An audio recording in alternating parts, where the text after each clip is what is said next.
Bismillahirrahmanirrahim. Assalamualaikum warahmatullahi wabarakatuh.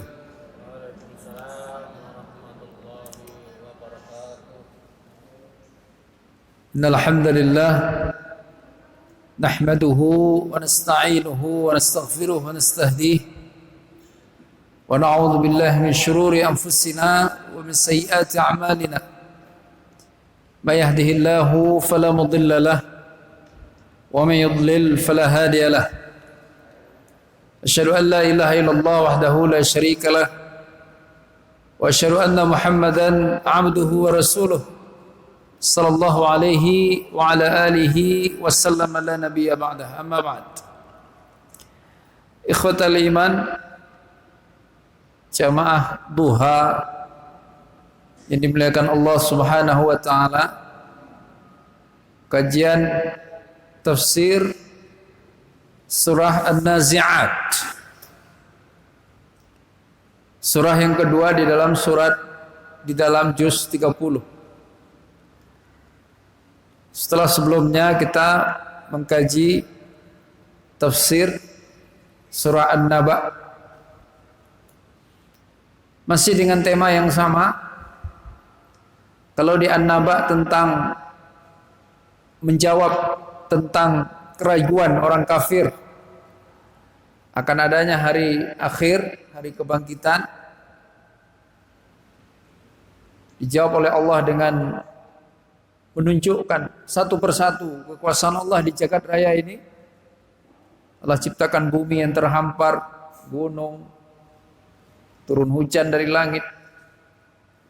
Kemudian di surah An-Naba juga Allah bercerita tentang hari kiamat, tentang surga, tentang balasan, tentang kekecewaan, keputusasaan dari orang-orang kafir, di mana pada akhirnya mereka mengatakan lebih baik jadi tanah. Ya laitani kuntu turaba. Jadi bukan lagi sekedar seandainya aku jadi orang beriman, seandainya aku jadi orang Islam, tapi seandainya aku tidak pernah jadi manusia, seandainya aku hanya tanah saja. Artinya pertanggungjawaban di hadapan Allah tidaklah mudah, bahkan bagi yang beriman sekalipun. Ya, karena kalau pertanggungjawaban bagi orang beriman itu mudah, orang kafir itu akan bilang ya laitani kuntu mu'mina atau kuntu muslimah, tetapi kuntu turawa. Dia tidak berharap jadi mukmin, tidak berharap jadi muslim, dia berharap jadi tanah saja. Ya.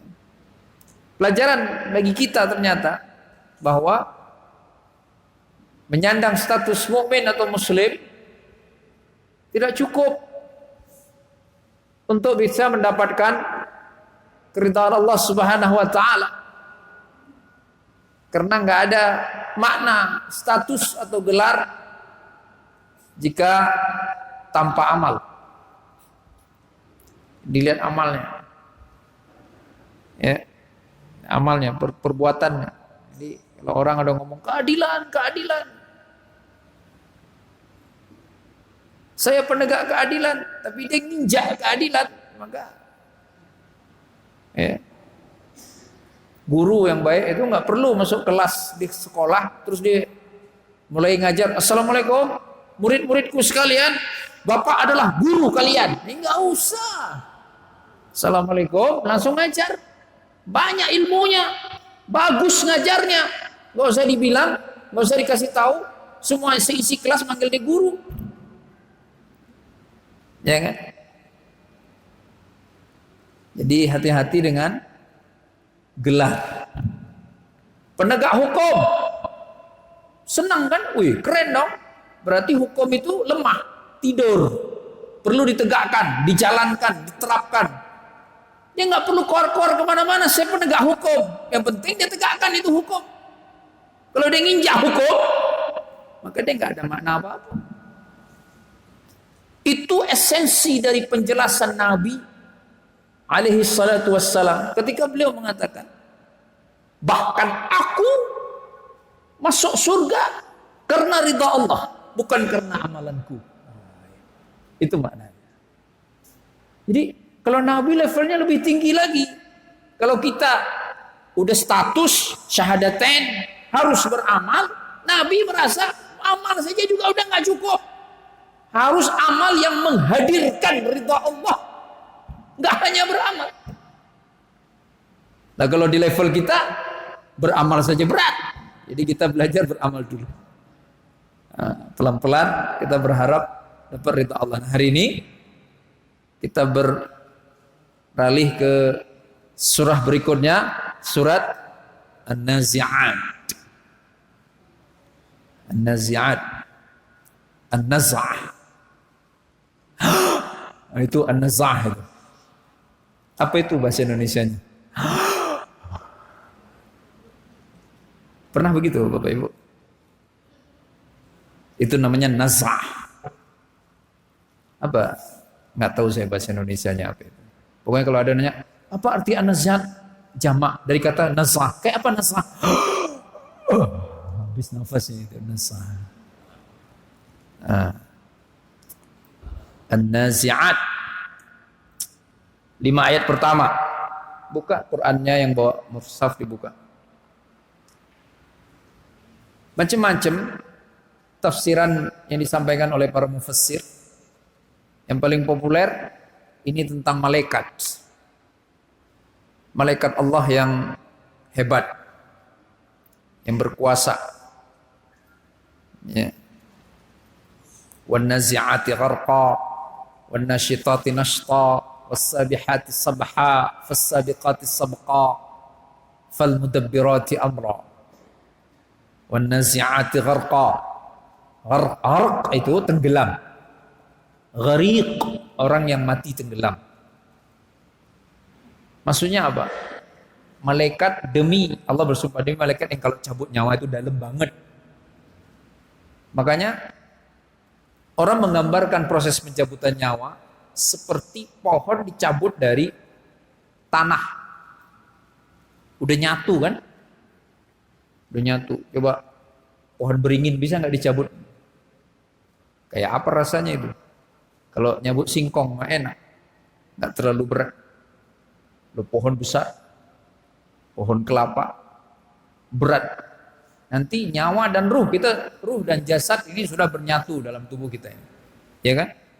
Ini jasad, ini ruh.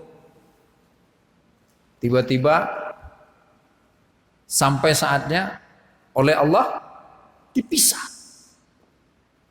Dulu lagi dimasukkan ruh, waktu kita masih berbentuk jasad di dalam rahim ibunda kita, dan kita masih kecil, nggak ngerasa apa-apa. Lahir pun belum, masih sebesar apa gitu, mudghah ya, segumpal begini kan, dikasih ruh sama Allah. Nah, udah menyatu bertahun-tahun hidupnya, puluhan tahun, 60 tahun, 70 tahun. Tiba saatnya di split. Masya Allah. Ngelihatnya aja itu berat, cuma masalahnya ruh nggak kelihatan.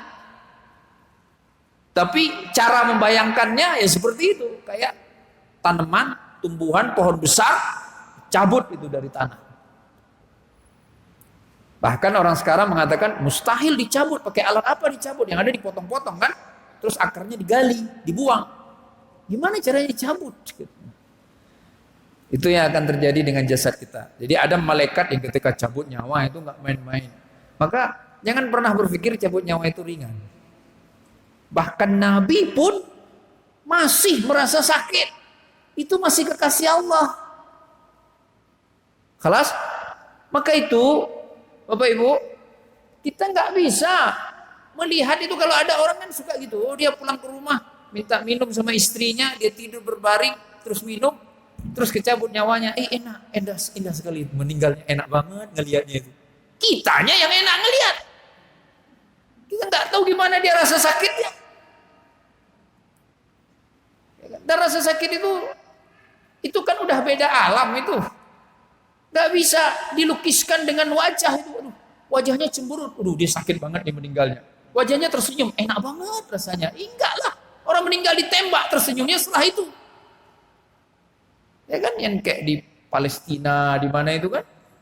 pejuang-pejuang Islam yang tembak sama Israel, sama Yahudi. Habis tembak, pas dikebumikan, baru pas sudah dimandikan wajahnya ada tersenyumnya. Ya. Kemudian yang kedua, wan nasyitati nashta. Nasyid. Apa arti nasyid?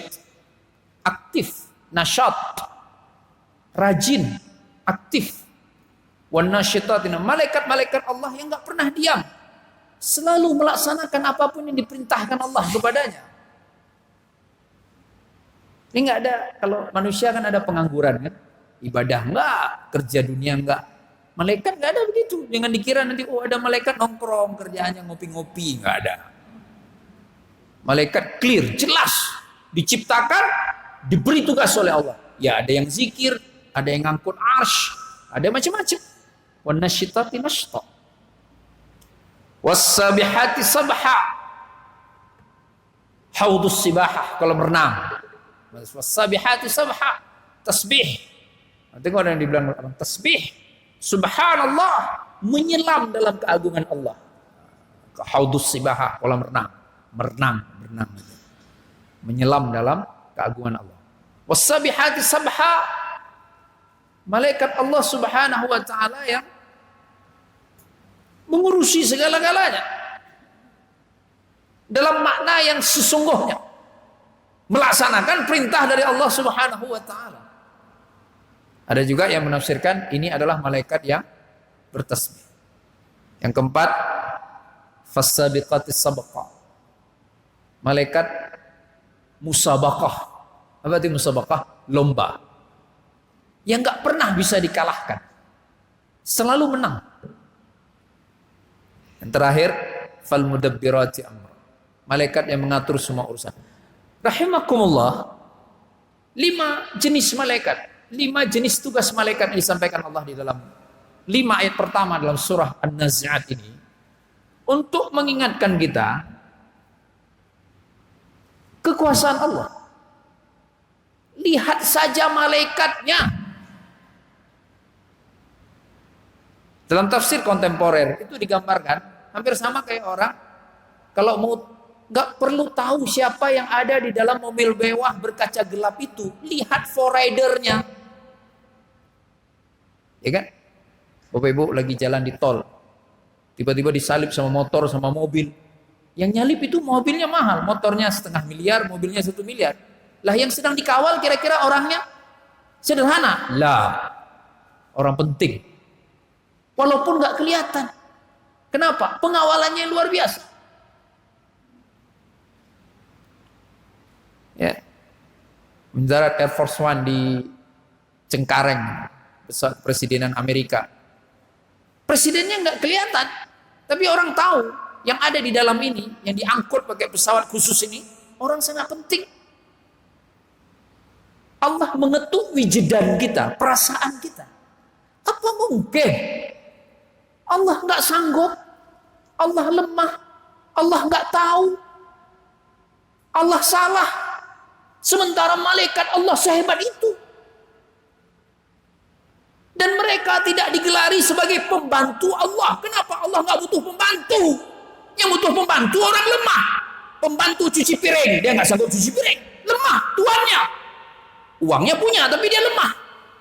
Allah nggak butuh pembantu, maka nggak ada dalam Quran malaikat pembantu Allah. Nggak. Malaikat makhluk Allah. Allah nggak butuh pembantu.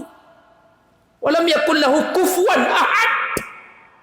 Allah nggak butuh siapapun, termasuk kita. Allah ciptakan malaikat suka-suka Allah ya. Biar Allah berikan tugas kepada mereka. Nah, ulama jelaskan tujuannya Allah ingin perlihatkan kehebatannya pada manusia. Nah, Allah sebutkan di sini. Ya. Berikutnya cerita hari kiamat. Yauma tarjufur rajifah, ditiup sangkakala yang pertama. Tatsbauhar radifah, diikuti sangkakala yang kedua. Qulubun yauma idzi wajifah, hati-hati mereka kering. Hati kering. Jaffa yajuffu, jafaf. Jafaf artinya kering. Kayak mana hati kering? Bingung. Kan benar kan? Coba pernah nonton film kartun? Nah, kalau si kartun A cinta sama si kartun B keluar lope-lope kan? Banyak itu. Berarti hatinya enggak kering. Kalau hati kering nggak ada isinya. Gimana nggak kering? Orang dia nggak punya amal. Sampai di akhirat dia baru sadar. Beneran, ternyata ada akhirat, ternyata ada hari akhir, ternyata ada pertanggungjawaban. Itu makanya qulubu yauma idzi wajifah. Gara-gara apa? Di dunia hatinya kering, gak cinta sama Allah. Ya. Maka nggak perlu bunuh diri itu. Kasih tahu ke anak-anaknya itu. Jangan bunuh diri gara-gara nggak dikasih jajan sama maknya. Cinta dia sama Allah. Kita udah diusir sama semua orang, tapi masih dicintai Allah. Itu luar biasa. Tapi dicintai oleh semua orang, dibenci oleh Allah, itu juga luar biasa. Fir'aun dicintai oleh banyak penduduk negerinya yang bukan Bani Israel, tapi dibenci sama Allah. Ya. Maka Nabi dalam hadisnya apa? Orang yang mengejar cinta manusia, maka Allah tanamkan dalam hati semua manusia kemurkaan kepada dirinya. Orang yang mengejar cinta Allah, maka Allah tanamkan dalam hati semua manusia kecintaan kepada dirinya. Ayo, nih ibu-ibu, perhatikan. Coba. Itu siapa yang biasanya dilamar? Gadis yang solehah, yang sibuk mengejar cinta Allah. Gadis yang jualan, sibuk mengejar cinta laki-laki, gak ada yang lamar. Dipacari mungkin iya, tapi ngapain dilamar? Bekas orang. Tapi yang solehah, itu dilamar.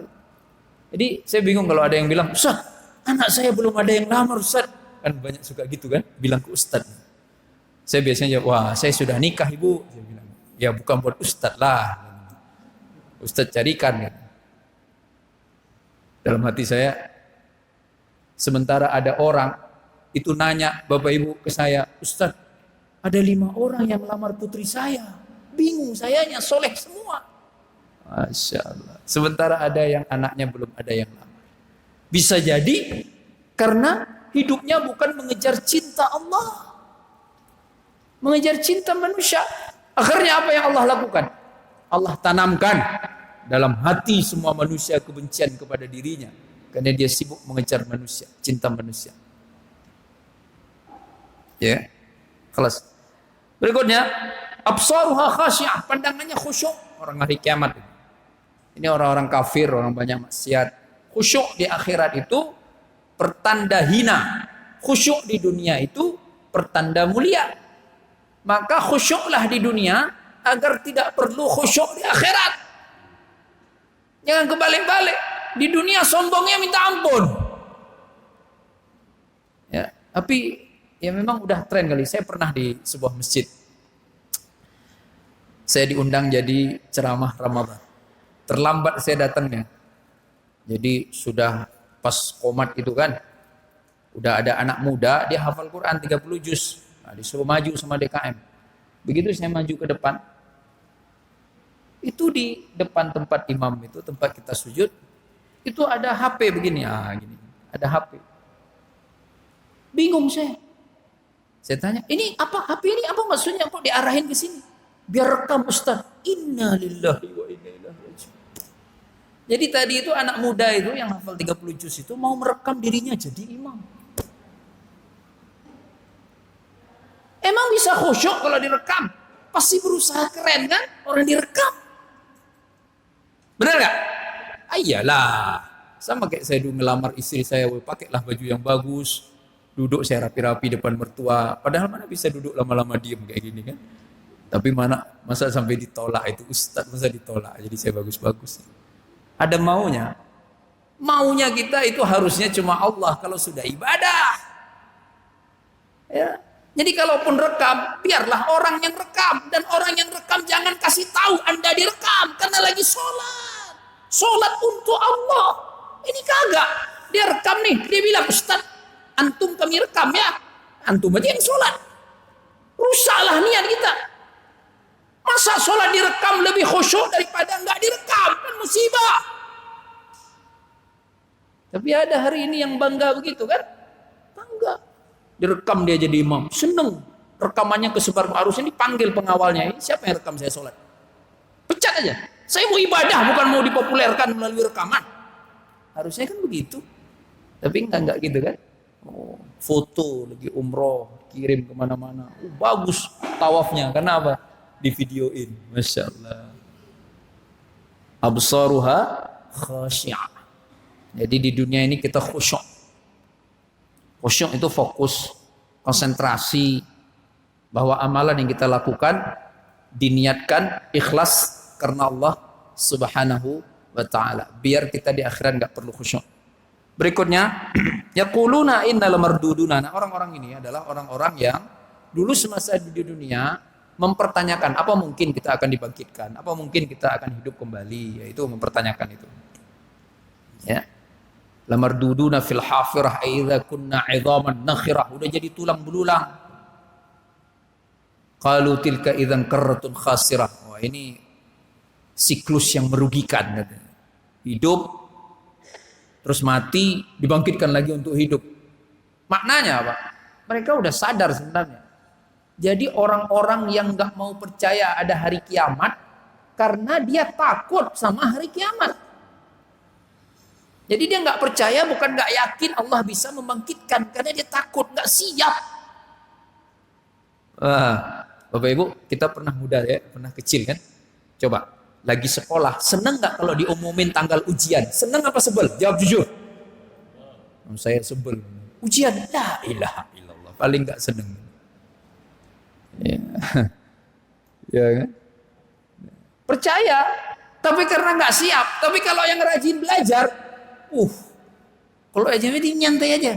Ujian, wah alhamdulillah, ini besok ujian. Itu kita paling sebel sama anak yang kayak gitu dulu. Ini ngapain sih? Nggak jelas. Iya kan? Ya. Banyak amalnya, maka nggak takut hari kebangkitan. Nah, kita tetap akan takut. Kenapa? Karena oleh Allah proses evaluasinya terlalu detail, terlalu rinci. Lah, gimana nggak rinci? Coba. Ma yalfidhu min qaulin illa ladaihi raqibun atid. Bunyi aja yang keluar dari sini ditanya sama Allah. Raqib atid, ada malaikat pengawas bunyi. Jadi bapak-bapak tidur ngorok, gak bisa tidur istrinya, itu ditanya nanti di akhirat. Apa aja Bu? Coba. Boleh nggak ngomong ke mak? Apaan sih mak? Nggak keluar kata-kata apaan sih, tapi boleh nggak? Boleh kan? Kan nggak ada arti. Ditanya di akhirat. Bayangkan, nggak ada evaluasi kayak gitu di dunia.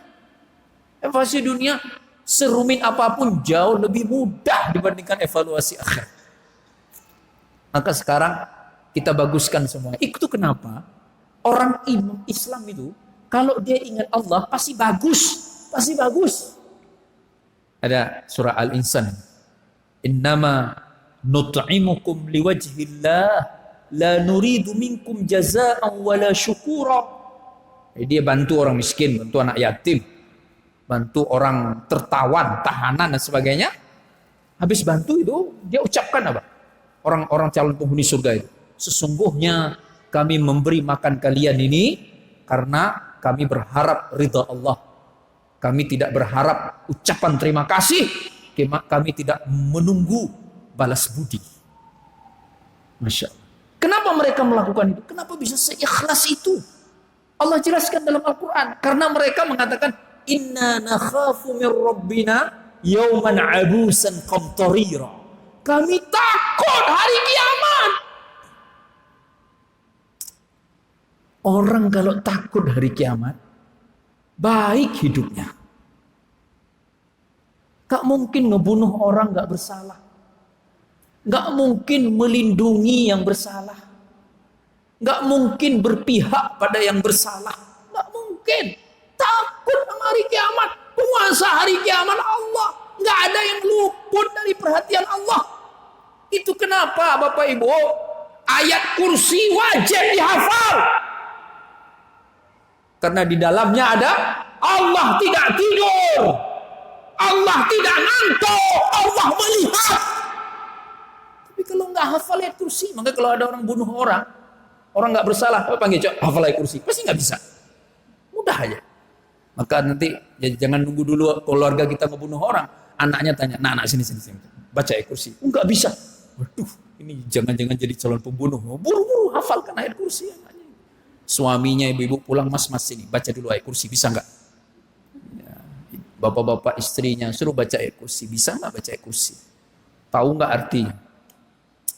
Harus sama artinya. Di kampung saya kan main gaplek kan, anak-anak muda kampung. Saya masih kecil, masih di kampung itu masih kelas 1 MTS. Setelah itu masuk pesantren. Itu main judi kan, main gaplek. Itu lewat setan. Digoyang-goyang itu tempat main gapleknya. Anak muda kampung kan baca hafal ayat kursi kan? Hafal lah orang tiap malam Jumat baca Dalailul Khairat. Bapak Ibu nggak tahu Dalailul Khairat ya? Ada kitab tipis, dia zikir. Hafal ayat kursi, dia baca lah Allah la ilaha illallah. Setannya malah ketawa, diikutin sama setannya. Pos jaganya digoyang-goyang. Saya kan rajin ngaji kan, pagi-pagi anak-anak muda nyamperin saya. Ente kan rajin ngaji sini. Semalam kita main gaplek, itu setan tetap aja ngeganggu. Kita udah baca ayat kursi. Apa masalahnya? Lah dia nggak ngerti. Ketika nggak mengerti, maka kehilangan ruh. Nggak ada makna. Ya kan, coba aja. Orang tua ngasih nasihat ke anak. Mengerti apa yang dinasehatkan, pasti akan berdampak pada diri si anak. Ngasih nasihat anak tapi nggak ngerti. Nggak ada dampak apa-apa. Guru ngajar di kelas, ilmunya dihafal dulu. Dia sebelum ngajar ngafal dulu. Di rumahnya. 2 jam dia ngafal. Dia mau ngajar nanti. Ngafal. Sampai ke kelas ngajar. Ya, muridnya nggak paham apa-apa. Tapi guru mengajar dengan hatinya, dia mengerti, menguasai, muridnya paham. Ya. Rahimakumullah. Kita tahu bahwa kita akan dibangkitkan, maka kita harus waspadai semua organ tubuh yang Allah berikan. Jangan sampai terbiarkan ia melakukan yang dilarang oleh Allah Subhanahu wa ta'ala. Berikutnya. Kisah Nabi Musa. Hal ataka hadithu Musa idh nadahu rabbuhu bil wadil muqaddas tuwa. Pernah dengar kisah Nabi Musa? Kenapa kisah Nabi Musa paling banyak dalam Al-Qur'an? Karena Fir'aun adalah raja paling zalim. Satu. Yang kedua, kezaliman Fir'aun, fenomena yang terjadi, peristiwa yang terjadi antara Musa dengan Fir'aun adalah peristiwa yang paling banyak akan terulang dalam sejarah kehidupan umat manusia. Jadi bukan hanya zaman itu aja, terulang terus. Bahkan di awal-awal Islam sempat kan, anaknya Muawiyah bin Abi Sufyan itu baru abad ke-1 Hijriah, belum selesai abad 1 Hijriah. Penghujung abad 1 Hijriah sudah ada khalifah yang zalim, sudah ada.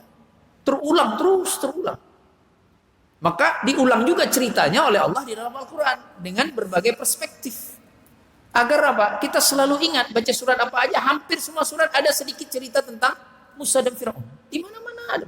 Di Al-Baqarah saja sudah mulai ada. Ya. Agar kita belajar. Lengkap fenomenanya itu. Yang Musanya luar biasa, yang kaumnya juga luar biasa, Bani Israel. Udahlah diselamatkan, malah membangkang. Yang Fir'aunnya. Jadi Nabi Musa itu di satu sisi menghadapi raja yang zalim, di satu sisi menghadapi juga kaumnya sendiri yang ia selamatkan. Kalau yang Fir'aunnya udah jelas zalim dari awal, lah kaumnya Bani Israel. Nabi Musa hadir menyelamatkan Bani Israel dari kezaliman Fir'aun. Lah malah setelah selamat Bani Israel membangkang kepada Musa. Lengkap ceritanya. Maka diulang berkali-kali di dalam Al-Qur'anul Karim. Ya. Maka kalau ada orang, Bapak Ibu, tiba-tiba cerita, waduh ini susah kita hidup, pusing kita masa kayak gini nih. Pasti jarang ngaji. Panik dia. Gak pernah baca Quran. Ya kan? Gak pernah baca Quran. Ada lagi yang gini lagi.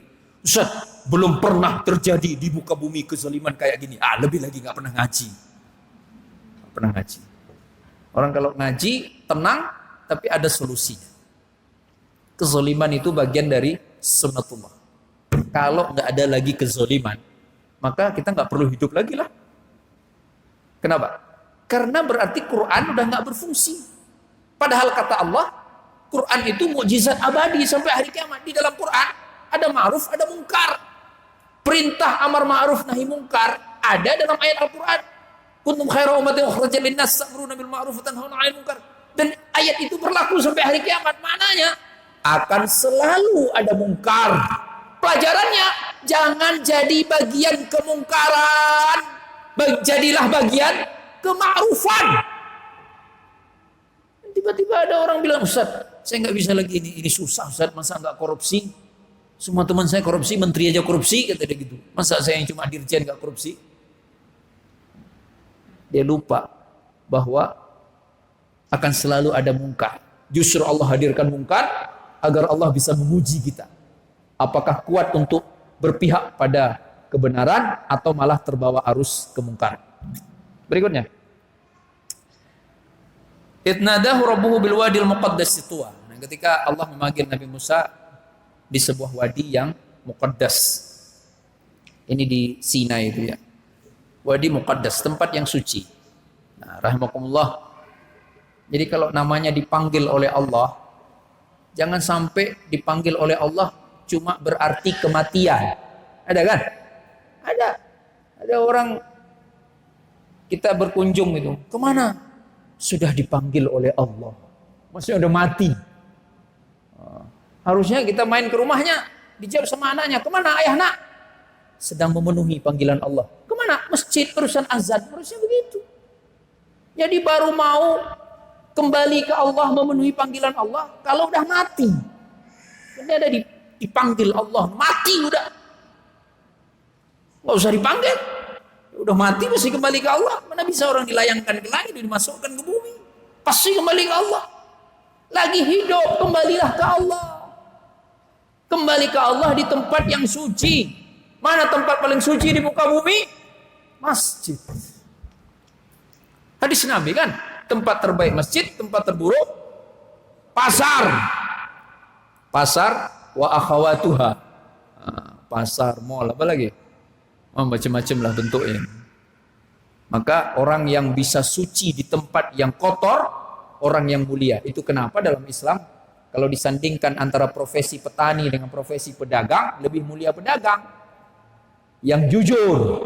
Kenapa? Godaannya banyak. Petani mana bisa membohongi tanah? Bisa? Nggak bisa lah. Iya, nggak bisa petani tipu-tipu. Ditanya sama istrinya, Mas, berapa hasil panen sawah kita hari ini? Oh, banyak sekali, Bu.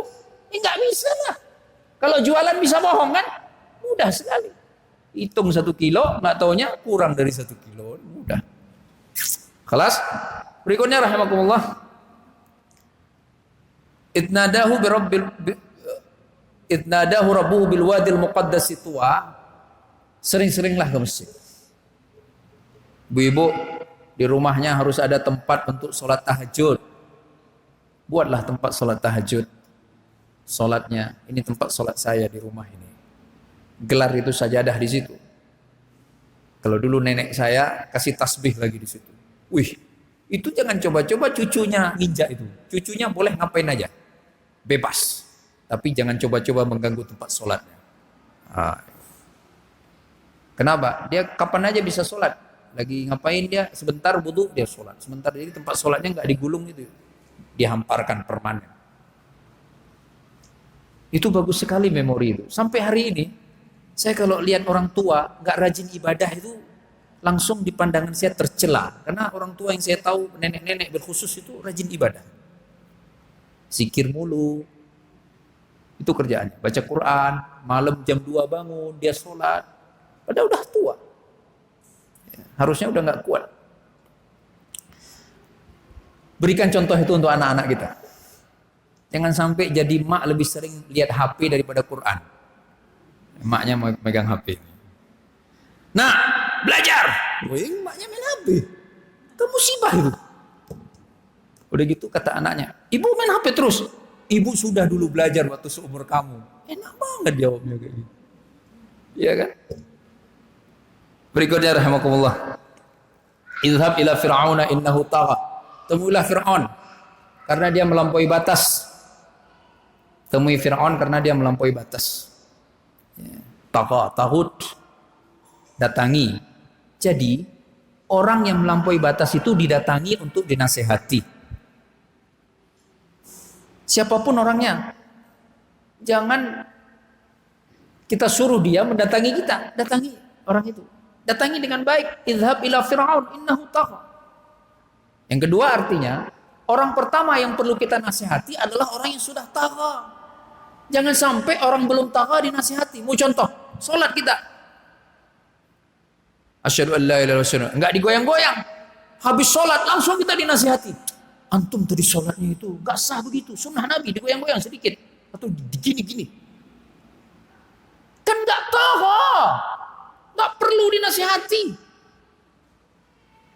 Ya kan? Sholat dia nggak bersentuhan kaki kiri kakinya sama kaki temannya di sebelah, itu belum perlu dinasihati, nggak tagha. No, yang tagha nggak sholat, nongkrong. Jumat azan nggak mampir dia ke masjid,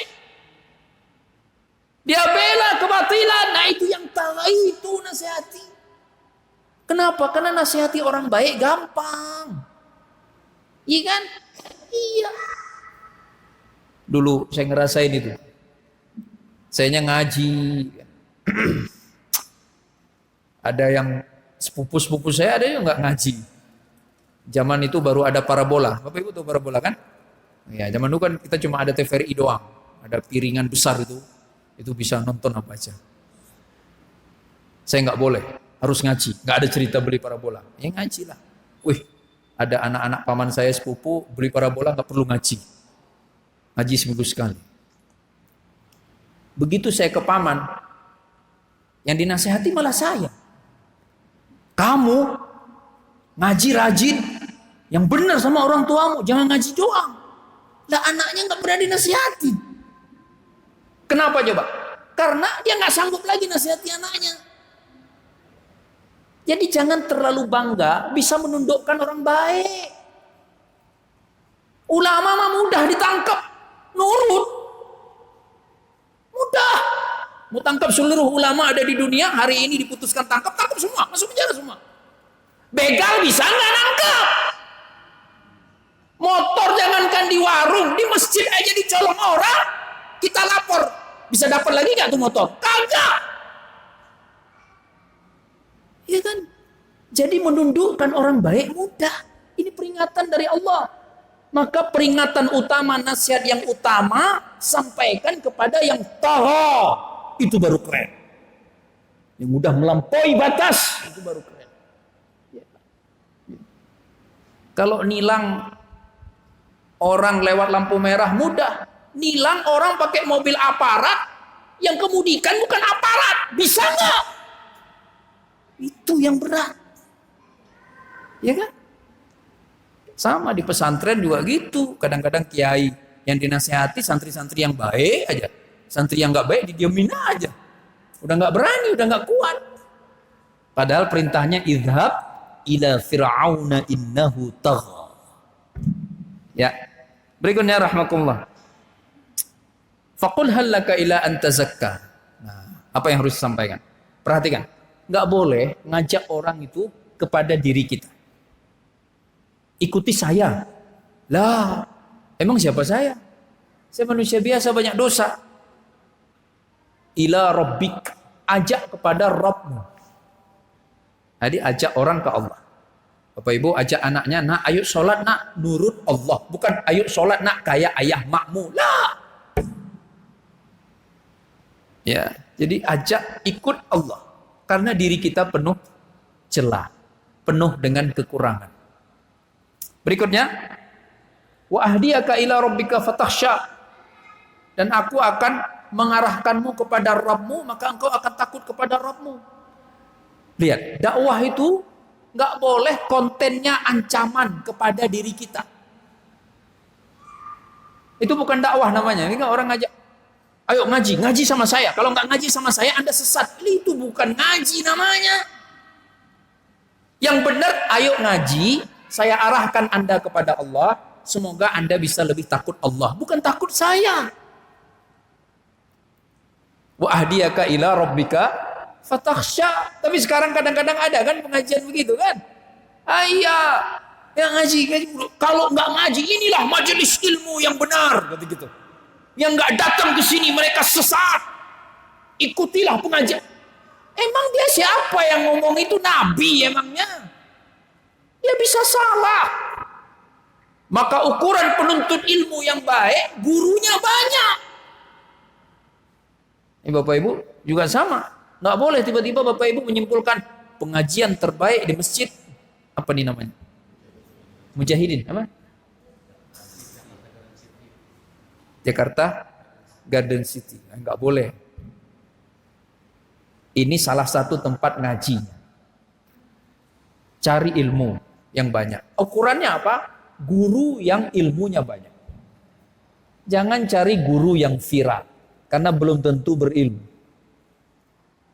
Nggak ada benang merah khusus antara viral dengan ilmu, itu nggak ada benang merah khususnya. Ya, cari yang berilmu dulu. Oh ternyata viral. Ya biarin aja. Mau viral kayak mau enggak. Yang penting ilmunya. Kelas. Berikutnya. Fa'arahul ayatul kubra. Sudah didakwahi, diajak kepada Allah, diingatkan untuk kembali kepada Allah, ditawarkan untuk tazakka, tazkiyah, membersihkan diri. Baru terakhir fa'arahul ayatul kubra, perlihatkan keunggulannya, kemukjizatannya. Jadi enggak dari awal-awal langsung dengan mukjizat. Nah, Bapak Ibu ini penting. Artinya begini, ulama itu jangan dilihat aspek saktinya. Nah, ini yang jadi repot ini. Ya kan? Kayak kena Tengku Zulkarnain. Pernah dengar kan? Yang dulu beliau wakil MUI itu. Sekarang udah enggak. Nah, beliau pernah cerita, tapi enggak cerita di forum. Pas ketemu itu cerita, kata beliau, jadi beliau itu pernah beberapa kali terlambat pesawat. Bandara itu terlambat. Jadi udah dipanggil-panggil namanya, sampai ke bandara, nggak taunya udah ditutup pintunya, pintu pesawatnya. Itu beliau bilang, tapi saya kan harus berangkat. Nah, beliau berdoa sama Allah. Ya Allah, kalau memang saya harus berangkat sekarang, ya Allah mudahkanlah. Akhirnya pesawat berhenti lagi. Nggak tahu ada apa, pokoknya berhenti, buka pintu, dipanggil, dijemput beliau biar bisa masuk ke pesawat. Nah, yang dengar itu ada banyak lah kan. Sebagian yang mendengar cerita itu langsung apa bilangnya? Wush, Pak Tengku emang sakti. Itu nggak penting. Mau sakti kayak mau nggak sakti. Yang penting orangnya takut sama Allah dan ilmunya banyak. Itu aja. Innama yakhsyallaha min ibadihi al-ulama'u. Kan sekarang kadang-kadang itu banyak itu kalau di kampung-kampung itu, wush, sakti gitu. Saya pernah datang ke sebuah komplek banjir. Lagi banjir. Udah gitu saya berdiri di depan sebuah rumah. Airnya udah mau naik ke situ. Saya bilang sama orang yang punya rumahnya, waduh ini harus beres-beres sekali barangnya. Tapi ya tenang-tenang aja, pelan-pelan aja. Udah gitu air itu surut. Udah 3 jam di situ, nggak sampai ke sini, ke tempat yang saya berdiri surut. Wih, begitu saya selesai, orang pada ngomong, wih, Ustaz sakti. Sakti apaan? Orang sama Allah memang airnya nggak disampaikan ke situ, ya kan? Itu cara setan. Cara setan. Ya, langsung ditanamkan Anda sakti. Ya, ketemu polisi saya berapa kali di jalan. Disemprit udah polisinya udah wajahnya sangar. Begitu saya buka kaca, Assalamualaikum Pak Ustaz. Mau kemana katanya? Saya nggak kenal dia. Kenapa ini Pak polisi ini jadi aneh begini? Ya mau khutbah kata saya. Silakan Pak Ustaz. Hati-hati di jalan ya. Loh, tadi padahal udah nyetop dia. Terus yang ikut sama saya, Ustaz sakti. Nggak jelas itu orang ini. Itu orang kita suka begitu. Itu kendali setan. Itu yang dinamakan dengan talbis iblis. Talbis iblis. Itu kerjaan iblis. Jadi kalau ngeliat sesuatu sakti, padahal nggak ada ayat, nggak ada hadis, belajari ilmu dari seseorang karena kesaktiannya. Lah. Yang ada nabi saja, nabi mukjizat. Lah ini Nabi Musa alaihissalam perlihatkan mukjizatnya. Yang kalau masuk tantangannya sakunya dikeluarkan jadi putih, ya kan? Dipukulkan tongkatnya ke kayu keluar 12 mata air dan sebagainya. Tongkatnya dilepas berubah menjadi ular besar. Sisanya kita manusia biasa. Ya. Berikutnya rahmatullah. Fakadzdzaba wa 'asa. Nah, respon Fir'aun mendustakan dan bermaksiat. Kadzdzab, 'asa. Ini perhatikan. Jangan sampai kita namanya bukan Fir'aun, kita semua punya nama masing-masing. Tapi enggak taunya bersikap seperti Fir'aun. Apa kesalahan Fir'aun yang pertama? Kadzdzab. Dia menganggap ayat-ayat Allah itu bohong. Enggak boleh. Enggak boleh menganggap ayat-ayat Allah itu bohong. Ibu-ibu, ada ayat bunyinya fankihu ma tabalakum minan nisa mathna wa thulatha wa ruba'. Suami ibu boleh beristri lebih dari satu. Percaya enggak itu ayat Allah? Yang jawab cuma 5 orang. Itu harus percaya dan benar bunyi itu ayat Allah itu. Artinya kalau suaminya nikah lagi enggak boleh diancam, enggak boleh. Iya kan? Bapak-bapak, ayat Allah, wa 'alal mauludi lahu rizquhunna wa kiswatuhunna bil ma'ruf. Bagi ayah, kewajiban ayah karena dia dapat anak dari istrinya, maka harus kasih makan, harus kasih pakaian yang ma'ruf. Bapak-bapak tahu arti ma'ruf? Standar kehidupan setempat. Jadi kalau nggak bisa ngasih begitu, berarti tidak menunaikan kewajiban sebagai ayah atau suami yang baik. Berat. Tapi akui itu ayat Allah. Jangan mentang-mentang rezeki kita terbatas terus bilang, ini maknanya bukan begitu. Jangan dipelintir gara-gara kita nggak siap. Jangan kadzab, jangan jadi kayak Fir'aun. Akui itu dari Allah. Baru setelah itu, ya Rabb, aku belum sanggup ya Rabb. Nah, ibu-ibu berdoa, ya Allah, aku nggak sanggup kalau sampai ada yang lebih muda dari diriku. Nggak apa-apa. Boleh kan doa, boleh. Ya. Suami juga gitu kan. Ya Rob, bukakanlah pintu rezekimu ya Rob, agar aku bisa berikan yang ma'ruf untuk istriku, untuk anakku. Jangan sampai hidupnya nggak ma'ruf. Apa tuh hidup nggak ma'ruf? Hidupnya di bawah rata-rata orang kebanyakan. Itu nggak ma'ruf namanya. Masa istrinya cuma punya 5 gamis misalnya. Orang-orang pada punya 10, dibelikan istri 10. Ya. Berikutnya rahmakumullah. Wa'asa, bermaksiat. Karena nggak percaya, akhirnya bermaksiat. Itu pasti rentetannya seperti itu. Maksiat. Yang ketiga, adbara, membelakangi. Bukan hanya sekedar bermaksiat, tapi membelakangi. Sudahlah dia bermaksiat, nggak sholat. Langkah berikutnya apa? Tidak suka sama orang sholat. Itu udah pasti. Itu sudah pasti. Coba aja. Saya sudah hidup berbagai medan, udah kayak apa bentuknya itu kehidupan. Yang paling sering saya lihat, orang yang menghina orang sholat pasti nggak sholat. Yang menghina orang ngaji pasti nggak ngaji. Yang nyebut adik-adikku ini santri-santri calon teroris, dia santri bukan? Bukan. Kafir. Gak mungkin. Yang gak pernah hidup bersama habaib pasti benci sama habaib. Emang udah trennya begitu. Jadi kalau ada yang nanya, kenapa Presiden Prancis benci banget sama Rasulullah SAW? Ya iyalah, orang dia kafir, gak perlu dibahas. Itu normalnya dia begitu. Ya. Jadi rahmakumullah, jangan sampai maksiat kita membuat kita adbar, membelakangi, benci. Ya. Dia nggak sholat, dampaknya akhirnya nggak suka masjid. Udah pasti itu. Maka kalau ada orang berani-beraninya menjelek-jelekkan orang masjid, anak muda masjid, orang rajin ke masjid, itu udah pasti nggak pernah masjid. Ya nggak mungkin lah. Sekarang masuk akal nggak? Tiap hari saya makan sate, tiba-tiba saya hina-hina dina orang makan sate. Masuk akal? Nggak mungkin. Nggak mungkin. Kalau dia rajin ke masjid, suka masjid, 5 waktu di masjid, ngurus masjid, apapun laporannya, tetap dia berhati-hati, nggak mau saya menuduh teman-teman masjid saya. Tapi karena nggak pernah bermasjid, gelar boleh apa saja. Mau urusan agama kek, mau urusan dunia, urusan akhirat, urusan sosial. Kalau nggak ke masjid, berarti pasti akan benci orang masjid. Jadi Bapak Ibu hati-hati.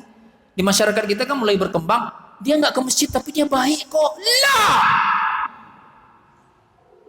Jangan dikira orang Islam nggak pernah ke masjid tapi dia baik kok. Dia nggak ada masalah dengan masjid. Kata siapa? Kalau dia nggak ada masalah dengan masjid, no masjid sebelah mall, dia ke mall, dia nggak ke masjid. Berarti dia masalah dengan masjid. Sama dengan yang nggak mau tutup aurat, nggak mau pakai jilbab. Tak bisa. Terus kita berhusnuzon, dia nggak pakai jilbab, tapi dia menghargai, tapi dia nggak masalah lah, kecuali dia kafir. Beda lagi ceritanya. Tapi kalau dia muslimah, ngotot nggak tutup aurat, itu berarti dia masalah dengan aurat, masalah dengan jilbab. Dia nggak suka jilbab. Ya, ini ayat. Jadi rentetannya kadzab, asa, adbar. Yang keempat, yas'a, berusaha. Aywa.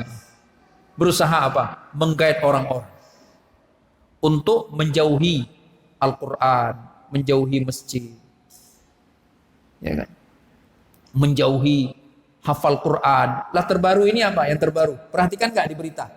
Menggait orang-orang untuk menjauhi kota amal, betul kan? Sebutkan dulu buktinya. Ini kota amal di warung fulan, dananya kami telusuri disalurkan untuk enggak. Sebagian kota amal, sebagian besar. Berapa banyak tuh sebagian itu? Kota amal mana yang dimaksud? Itu kan menanam kebencian umat ini pada kota amal. Bayangkan. Karena nggak suka masjid, nggak suka beramal. Kalau orang suka beramal, emang kita masalahin dana amal itu kemana? La, liwajhillah, karena Allah. Ini kan ada yang bilang ke saya, Ustaz, kita nabung dana haji. Sama Pak Yusuf Kala, dana haji dibolehkan untuk infrastruktur. Kata saya ke orang itu, ya Allah, antum dah kayak bukan orang beriman. Apa urusannya? Kan antum pegang buktinya. Pas mau berangkat haji bisa. Terserah aja. Kalau dia nggak benar, dia dosa. Antumnya nggak ada dosa. Orang Islam ketika beramal mengeluarkan harta yang diharap ridha Allah, selesai. Ya kan? Maka tugas negara aja, oh ini kota amal ini ditelusuri, ini nggak aman, ini digunakan untuk teroris, ya jangan dipersilahkan. Jangan kemudian beretorika di mana-mana kota amal adalah sumbangan teroris. Innalillahi wa inna ilaihi rajiun. Itu bahaya sekali rahimakumullah. Hanya terucap dari orang yang tidak suka beramal. Pasti itu. Ya, berikutnya. Fahasyara fanada. Nah, dikumpulkan orang-orang. Dia pasti ngegeng. Nah, yang nggak mungkin, coba perhatikan. Yang rajin-rajin sholat pasti ngumpul sama yang rajin sholat. Bapak Ibu senangnya hari libur begini terpanggil ke masjid. Ada lagi yang lain bapak-bapak hari libur belum libur, hari Senin masuk kerja, yang kebayang minggu depan main golf di mana. Nah, Bapak Ibu, minggu depan ngaji di mana. Masya Allah. Itu sudah begitu. Ngumpul sama orang-orang baik. Hasyar itu kan mahsyar. Ngumpul. Nah, dia yang maksiat ngumpul sama ahli maksiat, yang baik ngumpul sama orang-orang baik. Sekarang kan lagi pilkades di mana-mana kan. Kemarin pilkada. Sekarang pilkades serentak di banyak tempat. Banyak yang nanya ke saya, Ustadz, kita milih kades yang mana nih katanya? Milih cakades yang mana? Mudah aja jawabannya. Lihat si cakades itu selama ini ngumpulnya sama siapa? Ada cakades ngumpulnya di warung main gaplek mulu tiap malam. Bahkan tim ses dibentuk di meja gaplek. Itu ada. Masa yang begitu yang dipilih? Pilih cakades yang ngumpulnya sama orang soleh. Selesai udah. Nanti setelah dia jadi kades, insya Allah dia akan peduli dengan kesolehan, peduli dengan kebaikan. Hasyar, fanada. Fir'aun mengiklankan kemungkarannya, kejahatannya. Sama juga dengan orang baik mengiklankan. Maka jangan sampai iklan kemungkaran itu masif, iklan kebaikan itu sedikit. Iklankan kebenaran itu. Iklankan. Dengan cara apa iklankan kebenaran? Pakai konsep ayat Allah, wa amma bi ni'mati rabbika fahaddits. Terhadap Rabb nikmatmu maka sampaikanlah, tunjukkanlah. Aywa. Ya, kalau orang zaman dulu, bapak-bapak, orang zaman dulu itu begitu pulang haji nggak boleh lepas lagi peci. Benar nggak, Pak? Benar kan? Aywa. Nggak boleh, kalau nggak ada haji, nggak ada peci, musibah itu. Pergi kemana aja.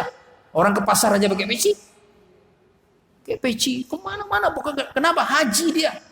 Sudah sempurna rukun Islamnya. Wa amma bi ni'mati rabbika fahaddits. Dia ingin tunjukkan bahwa Allah sudah berikan nikmat besar untuk dirinya, yaitu nikmat iman Islam. Maka dia tunjukkan dengan ketaatan. Karena itu jangan malu-malu terkenal sebagai seorang muslim atau muslimah. Nggak apa-apa, mulia. Karena semua beriklan. Ya kan? Kekufuran beriklan. Ketaatan harusnya lebih kuat lagi iklannya. Kita menyebutnya dengan istilah dakwah. Dakwah bil hal. Datang orang ke rumah kita, bingung dia, ini rumah orang Islam bukan ya? Patung semua di depan rumah. Patung kuda, patung monyet, patung macam-macam. Kayak mana itu rumah orang Islam begitu bentuknya? Harusnya begitu dia datang ke rumah orang Islam, dia udah tahu wah ini orang Islam. Dan kenapa? Di sini ada Bismillah, di sini ada Allah, di sini ada Muhammad, di sini ada asyhadu an la ilaha illallah Muhammadur di sini. Tahu dia wah rumah orang Islam ini. Sahih cara berpakaian, cara bersikap, rumah kita, termasuk kalau perlu bahkan kendaraan kita. Apapun ada identitas Islamnya. Kelas berikutnya rahimakumullah. Faqala ana rabbukumul a'la. Ini puncak kejahatan Fir'aun. Dia mengaku bahwa dia adalah Tuhan yang paling tinggi. Ana rabbukumul a'la. Ana rabb. Apa itu arti rabb? Rabb itu yang menciptakan, yang membimbing, yang mengarahkan, yang memberikan rezeki semua-semuanya. Maka dia harus ditaati. Ya. Hari ini Bapak Ibu udah nggak ada kepala negara ataupun raja yang mengatakan dirinya Tuhan, dirinya Rob. Tetapi sayangnya banyak rakyat atau sebagian rakyat merasa kepala negaranya atau rajanya adalah Tuhan, Rob. Udah jangan macem-macem lah, nanti kita nggak bisa makan. Itu artinya apa? Menganggap rajanya Rob. Udah nurut aja, walaupun ini salah, ini dosa maksiat. Ya mau gimana lagi daripada dipecat dari pekerjaan, menganggap pimpinan perusahaannya Rob, Tuhan. Ini terjadi, padahal pimpinan perusahaannya nggak pernah bilang, saya Tuhan lo ya, jangan macam-macam, nggak pernah ngomong gitu. Ini yang terjadi rahimakumullah pada hari ini. Maka saya sering mengatakan begini, kita giliran perasaan manusia, hati-hati sekali. Jangan sampai terlukai, jangan sampai memancing emosi, pilihan kata harus tepat, itu kalau sama manusia. Giliran sama Allah seenaknya, la ilaha illallah. Sekali lagi saya pernah sampaikan di majelis ini sebelumnya. Sampai di forum masjid, sampai di sosial media jamaah masjid, begitu ada yang ngalur ngidul ngomongnya, nggak jelas. Nasihatnya apa? Awas saudaraku, undang-undang ITE. Emang kalau selamat dari undang-undang ITE pasti masuk surga? Coba jawab. Enggak kan? Terjerat dengan undang-undang ITE pasti ke neraka? Juga enggak. Sudah ada ketentuan yang jauh lebih tinggi. Ayat Allah. Tidak boleh riba. Surah Al-Hujurat. Tidak boleh namimah. Wailul likulli humazatil lumazah. Tidak boleh lumazah, tidak boleh humazah. Lengkap sudah. Kenapa enggak nasihati dengan ayat atau hadis? Itu lebih tinggi derajatnya. Karena kalau Anda selamat dari neraka, insya Allah selamat dunia. Ya kalau di kantoran, di urusan lain enggak apa-apalah. Tapi kalau udah bawa-bawa agama, masjid kan agama, Islam, Quran, Allah. Masa di grupnya yang ditampilkan undang-undang ITE, undang-undang macam-macam. Sampaikan aja, saudaraku, itu informasi itu tidak ada dalilnya. Ingat ayat Allah, ma yalfidhu min qaulin illa ladaihi raqibun atid. Allah mengawasi ucapanmu, saudaraku, itu lebih mulia. Ya. Jadi jangan sampai kita lebih takut sama makhluk dibandingkan Khaliq. Berikutnya,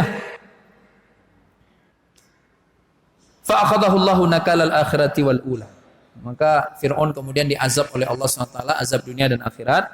Inna fi dzalika la'ibratan liman yakhsha. Sesungguhnya pada yang demikian itu menjadi pelajaran bagi orang-orang yang takut. Sampai di sini mungkin ya. Sudah jam 9:18. Kesimpulannya rahimakumullah, yang pertama, Allah memang tak terlihat. Ya. Malaikat sebagian besar enggak terlihat, tapi ada sebagian malaikat Allah yang terlihat, yang dilihat oleh Nabi Muhammad SAW. Ya. Dan ketika malaikat hadir, pasti menghadirkan kemenangan. Maka untuk meyakinkan diri kita akan kekuasaan Allah, lihatlah ciptaannya. Ya, lihat ciptaan Allah. Dan sampaikan kemudian ke Allah. Hubungkan dengan Allah. Ya. Berikutnya, yang kedua kesimpulannya, bahwa kita pasti akan dibangkitkan. Jangan sampai pada hari kebangkitan hati kita kering, pandangan kita khusyuk. Pada hari kebangkitan hati kita harus bahagia. Kenapa? Karena sudah tiba saatnya kita menikmati hasil jerih payah di dunia. Wajah kita bahagia, wajah senyum. Bukan wajah yang khasyiah, wajah yang gubar, penuh debu, hitam. Tidak. Karena itu, dari sekarang ini, apapun, kerja mata, kerja telinga, kerja lisan, kerja hidung, kerja tangan, kerja kaki, kerja hati, semuanya kendalikan agar diridai oleh Allah Subhanahu wa taala. Yang ketiga, rahimakumullah, kita semua harus berdakwah. Ngajak orang kepada yang baik. Dan ini bukanlah perkara yang aib. Orang Pak Wapres saja pernah ngajak anak muda nonton film Korea katanya ya. Ada yang bilang ke saya gitu. Ya, mungkin maksud beliau baik, wallahu alam persisnya. Tapi kita wajib berhusnuzon kepada ulama. Ya. Jadi rahimakumullah, dakwah. Kan semuanya dakwah. Semuanya dakwah sekarang. Mode didakwahi, semua didakwah. Masa orang baik enggak dakwah? Kebaikan dakwahkan. Tunjukkan, minimal kalau lisan kita enggak berani ngajak orang, tunjukkan melalui diri kita. Kita enggak berani ngajak orang ngaji, tunjukkan bahwa kita ngaji. Tapi jangan niatnya manusia, niatnya Allah. Maksud saya, jangan sembunyikan amal soleh. Lah, jangan sembunyikan. Beramal saja. Ada yang lihat, Masya Allah itu akan jadi dakwah. Nggak ada yang lihat, karena memang niat kita Allah. Ya. Bangun sholat malam. Jangan sendiri aja bangunin istrinya, istri bangunin suaminya, anak-anak sholat malam, sholat. Nggak bangun ya udah, sholat. Bapak-bapak sholat malam kencangin suaranya, biar didengar sama anaknya. Jangan sendiri aja pelan-pelan. Bismillahirrahmanirrahim. Alhamdulillahirabbil alamin. Sampai ada yang bilang, Ustaz, bukan saya nggak mau kencengin Ustaz, masa suratnya kuhu terus? Rakaat 1 kuhu, rakaat 2 kuhu lagi, rakaat 3 kuhu. Saya bilang kan boleh pegang Quran, baca, biar keren dikit lah didengar anaknya itu lagi ngajinya, jauh ngajinya. Yang ketiga, rahimakumullah, yang keempat kesimpulannya, dakwah itu jangan ngajak kepada diri pendainya, ngajak ke Allah. Biar kita nggak berperang. Ayo ikut saya, awas lu ya nggak ikut saya. Emang siapa saya? Ya, tapi ada orang kayak gitu tuh, ngeluh dia. Dulu si fulan itu ngaji sama saya, sekarang nggak ngaji lagi. Bener-bener ya, biarin aja. Jangan-jangan dulu ngaji sama Anda bisa sesat ya, bagus ngaji ke tempat lain. Ya kan? Ini biasanya ustazah ngajar tahsin, komplain dia. Dulu si ibu ini ngaji sama saya, nggak pernah naik kelas, akhirnya kabur, pindah cari guru lain. Itu jangan disuuzoni, husnuzon aja. Jangan-jangan di guru lain dia pinter. Ya kan? Jadi rahimakumullah ngajak ikut Allah. Jadi kita cuma perantara saja. Kalau sudah hanya sekedar perantara, kita nggak baper. Malam bisa tidur nyenyak. Ya, malam tidur nyenyak. Ada kan masa-masa hari-hari ini nih, kehebohan-kehebohan ini, ada beberapa saudara kita nggak bisa tidur nyenyak. Dia bilang, Ustaz saya, waduh kalau lihat WA, lihat ini saya nggak bisa tidur Ustaz. Kenapa antum nggak bisa tidur? Kemungkaran di mana-mana. Saya bilang, antum belajar sirah nggak? Sirah Nabawiyah. Di zaman Nabi lebih parah lagi. Nabi itu lahir di kota Mekah, minoritas. Dan sekarang kita di Indonesia orang Islam mayoritas, presiden Islam, wakil presiden malah kiai, menteri banyak Islam. Oh ada nggak bener ya? Ya nggak benernya pasti tetap lebih sedikit dibandingkan nggak bener zaman Nabi. Di fase Mekah kan nggak benernya luar biasa ya, kemungkarannya. Ya, jadi rahimakumullah ngajak ke Allah. Yang kita tenang. Dia nggak mau ikut, urusan dia. Lakum dinukum waliyadin. Agamamu. La ikraha fid din, nggak ada paksa-paksa sih ngajak doang. Anda nggak mau, biarin aja. Kan begitu dulu Nabi kan. Coba buka sirah, cari teks yang mengatakan Nabi mengeluh kepada istrinya dengan sikap warga kota Mekah. Nggak pernah. Yang ada malah sebaliknya. Ada sahabat Nabi mengeluh kepada Nabi, ya Rasulullah, berat sekali ya Rasulullah cobaan di Mekah ini. Mintalah kepada Allah Rabbmu ya Rasulullah, agar Allah turunkan azab untuk warga Mekah. Marah Nabi. Apa kata Nabi? Orang sebelummu mereka berdakwah sampai-sampai mereka disiksa, disisir dengan sisir besi yang panas, terkelupas daging dari tulang, dan mereka tetap berdakwah. Bayangkan, Nabi nggak suka orang ngeluh. Ngeluh itu karena salah dalam cara berdakwahnya. Ini ngajak ke Allah kok. Orang nggak mau ikuti, biarin aja. Kita udah melaksanakan kewajiban kita di hadapan Allah Subhanahu wa ta'ala. Yang penting caranya harus benar. Jangan sampai menempuh cara yang salah. Karena cara yang salah tidak akan pernah menghantarkan kita menuju tujuan yang benar. Ya. Berikutnya kesimpulan yang terakhir rahimakumullah. Tidak ada kemungkaran yang dibiarkan Allah. Faqala ana rabbukumul a'la, kata Fir'aun kan. Aku adalah Rabbmu paling tinggi. Langsung dibalas oleh Allah. Fa'akhadahu Allahu nakalal akhirati wal ula. Maka Allah segera azab dia di dunia dan di akhirat. Hanya segeranya Allah kadang-kadang tidak sama dengan segeranya kita. Nah, disitulah kita harus bersabar. Kelas? Mungkin ini yang bisa disampaikan. Semoga ada manfaatnya buat kita bersama. Mohon maaf jika ada kekeliruan. Billahi taufiq wal hidayah. Wassalamualaikum warahmatullahi wabarakatuh.